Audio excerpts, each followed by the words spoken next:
শুভ দীপাবলি দিয়ে শুরু করছি। আজ আমাদের কালী পুজোর দিন আমরা 14 শাক খাই। 14 শাক সকালবেলায় উঠে আমি তুললাম। এই দেখো, এটা লাল কুমড়ো, এটা সাদা কুমড়ো, এটা পুঁই শাক, এটা লাল শাক, এটা মূলোর পাতা, এটা করলার পাতা, উচ্ছে করলার পাতা, এটা সাজনির শাক, এটা নাজনির শাক, এটা সাজনির শাক। এ দেখো, এটা ওলের পাতা, এই দেখো এটা লঙ্কার পাতা, এই দেখো পদ্ম কচু, দস্তা কচু আমরা বলি। এ দেখো এটা মূলোর শাক। রকমের শাক তুলেছি অনেক, আমাদের বাড়িতে এই শাকগুলো সব আছে, আমরা সব তুলেছি। এ দেখো নোটের শাক, পালং শাক, আমরা 21 রকমের শাক তুলেছি, 14 রকমের বেশি।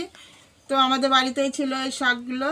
তো তোমরা কে কত রকমের শাক তুললে আমাদের কমেন্ট বক্সে জানিও। ভিডিওটা ভালো লাগলে একটা লাইক করে দিও এবং কমেন্ট করে দিও যদি তোমাদের পছন্দ হয়।